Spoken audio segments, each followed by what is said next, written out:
ഈശോയിൽ സ്നേഹം നിറഞ്ഞ സഹോദരി സഹോദരന്മാരെ, നാം നോമ്പ് കാലത്തിലേക്ക് പ്രവേശിക്കുകയാണ്. നമ്മുടെ ആധ്യാത്മിക ജീവിതത്തിലെ വളരെ പ്രധാനപ്പെട്ട ഒരു സന്ദർഭമാണ് നോമ്പ് കാലം. ഈ നോമ്പ് കാലത്തിൽ പാപങ്ങളിൽ നിന്ന് അകന്ന് പരിശുദ്ധിയിൽ വളർന്ന് യേശുവിലേക്ക് കൂടുതൽ അടുക്കുവാൻ നാം പരിശ്രമിക്കുന്നു. ഈ പരിശ്രമത്തിൽ നമുക്ക് ഏറ്റവും കൂടുതൽ വെല്ലുവിളി ഉയർത്തുന്നത് നമ്മുടെ ജീവിതത്തിലുണ്ടാകുന്ന പ്രലോഭനങ്ങളും പരീക്ഷണങ്ങളുമാണ്. ഈ പ്രലോഭനങ്ങളെയും പരീക്ഷണങ്ങളെയും എങ്ങനെയാണ് നമ്മൾ സമീപിക്കേണ്ടത്? അവയെ എങ്ങനെയാണ് നമ്മൾ മറികടക്കേണ്ടത്? ഈ കാര്യത്തിൽ യേശു തന്നെയാണ് നമ്മുടെ മാതൃക. മത്തായിയുടെ സുവിശേഷം 4-ാം അധ്യായം 1 മുതൽ 11 വരെയുള്ള വാക്യങ്ങളിൽ ഈശോയ്ക്ക് 3 പരീക്ഷകൾ ഉണ്ടായതായും ആ പരീക്ഷകളെ ഈശോ നേരിട്ട് വിജയിച്ചതായും നാം വായിക്കുന്നു. ഇതിൽ നിന്ന് നമ്മുടെ ആധ്യാത്മിക ജീവിതത്തിന് വളരെ ഉപകാരപ്രദമായ കുറച്ച് പ്രചോദനങ്ങൾ നമുക്ക് ഉൾക്കൊള്ളാൻ സാധിക്കും. ആദ്യമായി നാം മനസ്സിലാക്കേണ്ടത്, യേശുവിൻ്റെയും പരീക്ഷണങ്ങളുടെ ഈ വിവരണവും ഇസ്രായേൽ ജനത്തിൻ്റെ ചരിത്രവും തമ്മിൽ അഭേദ്യമായ ഒരു ബന്ധമുണ്ട്. മത്തായി ശ്ലീഹ യേശുവിനെ പുതിയ ഇസ്രായേലായിട്ടാണ് അവതരിപ്പിച്ചിരിക്കുന്നത്. ഇസ്രായേൽ ജനം കടന്നുപോയ അതേ പരീക്ഷണങ്ങളാണ് യേശുവിനും ഉണ്ടായത്. ഇസ്രായേൽ ജനവും യേശുവും തമ്മിലുള്ള ഈ ബന്ധം മനസ്സിലാക്കാനായി 3 ഘടകങ്ങൾ നമ്മൾ പരിഗണിക്കണം. ഒന്നാമതായിട്ട്, ഇസ്രായേൽ ജനം ഈജിപ്തിലേക്ക് പോയി. ഈജിപ്തിൽ അവർ കുറേ നാൾ ജീവിച്ചു. പുതിയ ഇസ്രായേലായ യേശുവും ഈജിപ്തിലേക്ക് പോയി ഈജിപ്തിൽ ജീവിച്ചു. മത്തായിയുടെ സുവിശേഷം 2-ാം അധ്യായം 13 മുതൽ 15 വരെയുള്ള വചനങ്ങൾ അനുസരിച്ച് ഈശോ ഔസേപ്പിതാവിനോടും മാതാവിനോടും കൂടെ ഈജിപ്തിൽ പോയി താമസിച്ചു. രണ്ടാമതായിട്ട്, ഇസ്രായേൽ ജനം ഈജിപ്തിൽ നിന്ന് കാനാൻ ദേശത്തേക്ക് വന്നു. അതുപോലെ തന്നെ പരിശുദ്ധ മാതാവിനോടും ഔസേപ്പിതാവിനോടും ഒപ്പം ഈശോയും ഈജിപ്തിൽ നിന്ന് തിരിച്ചു വന്നു. മത്തായിയുടെ സുവിശേഷം 2-ാം അധ്യായം 19 മുതൽ 23 വരെയുള്ള വചനങ്ങളിൽ തിരുക്കുടുംബം ഈജിപ്തിൽ നിന്ന് തിരിച്ചു വരുന്നതായി നാം കാണുന്നു. മൂന്നാമതായി നമ്മൾ മനസ്സിലാക്കേണ്ട വലിയൊരു കാര്യം, ഇസ്രായേൽ ജനം 40 വർഷം മരുഭൂമിയിൽ ചെലവഴിച്ചു. നിയമാവർത്തന പുസ്തകം 8-ാം അധ്യായം 2-ാമത്തെ വചനം പറയുന്നു, ഇസ്രായേൽ ജനം 40 വർഷത്തോളം മരുഭൂമിയിൽ താമസിച്ചുവെന്ന്. അതേപോലെ ആ 40 വർഷങ്ങളുടെ പ്രതീകമായി ഈശോ 40 ദിവസം മരുഭൂമിയിൽ ഉപവാസത്തിൽ ചെലവഴിച്ചു. മത്തായിയുടെ സുവിശേഷം 4-ാം അധ്യായം 2-ാമത്തെ വചനം. യേശുവിൻ്റെ 40 ദിവസങ്ങൾ ഇസ്രായേൽ ജനത്തിൻ്റെ 40 വർഷങ്ങളുടെ പ്രതീകമാണ്. ഇങ്ങനെ നോക്കുമ്പോൾ ഇസ്രായേൽ ജനവും യേശുവും തമ്മിൽ അഭേദ്യമായ ഒരു ബന്ധമുണ്ട്. ആ രീതിയിലാണ് മത്തായി ശ്ലീഹ യേശുവിൻ്റെ പരീക്ഷണങ്ങളുടെ വിവരണം നൽകിയിരിക്കുന്നത്. ഇനിയും ഈ പരീക്ഷണങ്ങളെ നമ്മൾ മനസ്സിലാക്കി കഴിഞ്ഞാൽ നമുക്ക് കാണാൻ സാധിക്കും, ഇസ്രായേൽ ജനത്തിന് മരുഭൂമിയിലുണ്ടായ 3 പരീക്ഷണങ്ങളാണ് യേശുവിനും ഉണ്ടായത്. ആദ്യത്തെ പരീക്ഷണം വിശപ്പ് വന്നപ്പോൾ ദൈവത്തിൽ ആശ്രയിക്കാതിരിക്കാൻ ഒരു പരീക്ഷണം ഉണ്ടായി. വിശപ്പിനെ മറികടക്കാൻ തൻ്റെതായ മാർഗങ്ങൾ അന്വേഷിക്കുവാനും തൻ്റെ മഹത്വം തെളിയിക്കുവാനും സാത്താൻ യേശുവിനെ പ്രലോഭിപ്പിക്കുന്നു. വാസ്തവത്തിൽ ഇത് ഇസ്രായേൽക്കാർക്കുണ്ടായ ഒരു പരീക്ഷണം തന്നെയാണ്.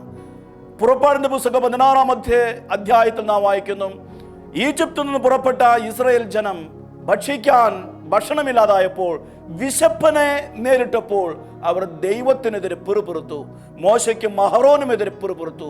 ദൈവത്തിൽ ആശ്രയിക്കാതെ അവർ ഭക്ഷണത്തെ ചൊല്ലി വഴക്കിട്ടു. എന്നാൽ അതേ സ്ഥാനത്ത് യേശു ആ വിശപ്പിനെ മറികടക്കുന്നു, പരീക്ഷണത്തെ മറികടക്കുന്നു. ഈ അവസരത്തിൽ യേശു ഉദ്ധരിക്കുന്നത് നിയമാവർത്തന പുസ്തകം 8-ാം അധ്യായം 3-ാമത്തെ വചനമാണ്. പുറപ്പാടിന്റെ പുസ്തകം 16-ാം അധ്യായം വിവരിച്ച ഇസ്രായേൽ ജനത്തിന്റെ പരാജയത്തിന്റെ പശ്ചാത്തലത്തിലാണ് നിയമാവർത്തന പുസ്തകം 8-ാം അധ്യായം 3-ാമത്തെ വചനത്തിൽ നാം വായിക്കുന്നത്, നിങ്ങൾക്ക് വിശപ്പുണ്ടായത്, നിങ്ങൾക്ക് ഈ പരീക്ഷ ഉണ്ടായത് മനുഷ്യൻ അപ്പം കൊണ്ടും മാത്രമല്ല ദൈവത്തിൻ്റെ അധരങ്ങളിൽ നിന്ന് പുറപ്പെടുന്ന ഓരോ വാക്കുകൊണ്ടുമാണ് ജീവിക്കുന്നതെന്ന് പഠിപ്പിക്കാനാണ്. അതായിരുന്നു ഉദ്ദേശം. എന്നാൽ അവർ പരാജയപ്പെട്ടു. അതേ സ്ഥാനത്ത് യേശു വിജയിക്കുന്നു. പരീക്ഷണങ്ങളെ നേരിടുന്നു. യേശു ദൈവവചനത്തിൽ ആശ്രയിച്ച് പരീക്ഷയെ നേരിട്ട് മുന്നേറുന്നു. രണ്ടാമത്തെ പരീക്ഷണം ദൈവത്തിൻ്റെ സാന്നിധ്യത്തിലുള്ള സംശയമാണ്. ദൈവമുണ്ടോ എന്നുള്ള ഒരു സംശയം. ദൈവം എന്നെ സംരക്ഷിക്കുമോ, ദൈവം എന്നെ പരിപാലിക്കുമോ എന്ന് പരീക്ഷിച്ചു നോക്കാനുള്ള ഒരു പ്രലോഭനം. പുറപ്പാടിന്റെ പുസ്തകം 17-ാം അധ്യായം 1 മുതൽ 7 വരെയുള്ള വചനങ്ങളിൽ ദാഹജലം ലഭിക്കാതായപ്പോൾ ഇസ്രായേൽ ജനം പരസ്പരം പറഞ്ഞു, കർത്താവ് നമ്മുടെ കൂടെ ഉണ്ടോ, കർത്താവിന്റെ സാന്നിധ്യം ഇവിടെ ഉണ്ടോ? അങ്ങനെ കർത്താവിന്റെ സാന്നിധ്യത്തെ അവർ പരീക്ഷിച്ചു, കർത്താവിനെ പരീക്ഷിച്ചു. ഈശോയോട് സാത്താൻ പറയുന്നത് ഇത് തന്നെയാണ്, നീ താഴേക്ക് ചാടുക, നിന്നെ ദൈവദൂതന്മാർ പരിപാലിക്കുമോ എന്ന് നോക്കുക, ദൈവത്തിന്റെ സാന്നിധ്യം ഉണ്ടോ എന്ന് പരീക്ഷിച്ച് നോക്കുക. അപ്പോൾ ഈശോ പറഞ്ഞു, നിന്റെ ദൈവമായ കർത്താവിനെ പരീക്ഷിക്കരുത് എന്ന് എഴുതപ്പെട്ടിരിക്കുന്നു. നിയമാവർത്തന പുസ്തകം 6-ാം അധ്യായം 16-ാമത്തെ വചനമാണ്. നിയമാവർത്തന പുസ്തകം 6-ാം അധ്യായം 16-ാമത്തെ വചനം എഴുതപ്പെട്ടത് പുറപ്പാടിന്റെ പുസ്തകം 17-ാം അധ്യായം 1 മുതൽ 7 വരെയുള്ള വചനങ്ങളുടെ പശ്ചാത്തലത്തിലാണ്. ദൈവത്തെ പരീക്ഷിക്കരുതായിരുന്നു, പക്ഷെ നിങ്ങൾ പരീക്ഷിച്ചു. വീണ്ടും ഇസ്രായേൽ ജനത്തോട് പറയുന്നു, ദൈവത്തെ പരീക്ഷിക്കരുത്. പക്ഷെ ഈശോയ്ക്ക് അതേ പരീക്ഷണം ഉണ്ടായപ്പോൾ, പ്രലോഭനമുണ്ടായപ്പോൾ ഈശോ ഈ വചനം ഉദ്ധരിച്ച് ഈശോ ആ പരീക്ഷയെ നേരിട്ടു, പ്രലോഭനത്തെ നേരിട്ടു. മൂന്നാമതായി യേശുവിന് വന്ന പ്രലോഭനം സാത്താനെ ആരാധിക്കാനുള്ള പ്രലോഭനമാണ്. ഇസ്രായേൽ ജനത്തിന് ഉണ്ടായ പ്രലോഭനം തന്നെയാണിത്. പുറപ്പാടിന്റെ പുസ്തകം 32-ാം അധ്യായം 1 മുതൽ 6 വരെയുള്ള വചനങ്ങളിൽ മോശ മലമുകളിൽ നിന്ന് വരാൻ വൈകിയപ്പോൾ ഇസ്രായേൽ ജനം മുഴുവൻ പിറുപിറുത്തു. അവര് സ്വർണ്ണ കാളക്കുട്ടിയെ ഉണ്ടാക്കി ആ കാളക്കുട്ടിയെ ആരാധിച്ചു. ഇസ്രായേലിനെ ഈജിപ്തിൽ നിന്ന് കൊണ്ടുവന്നത് ഈ സ്വർണ്ണ കാളക്കുട്ടിയാണെന്ന് പറയുകയും ആ സ്വർണ്ണ കാളക്കുട്ടിയെ ആരാധിക്കുകയും ചെയ്തു. ദൈവത്തെ ആരാധിക്കാതെ മറ്റു ദേവന്മാരെയും മറ്റു വസ്തുക്കളെയും വ്യക്തികളെയും പൂജിക്കുന്നത് ദൈവത്തിൻ്റെ കൽപ്പനകൾക്ക് വിരുദ്ധമാണ്. ആ പരീക്ഷണമാണ്, ആ പ്രലോഭനമാണ് യേശുവിനുണ്ടായത്. എന്നാൽ നിയമാവർത്തന പുസ്തകം 6-ാം അധ്യായം 13-ാമത്തെ വചനം ഉദ്ധരിച്ചുകൊണ്ട് യേശു ആ പരീക്ഷണത്തെ നേരിട്ടു, യേശു ആ പ്രലോഭനത്തെ വിജയിച്ചു.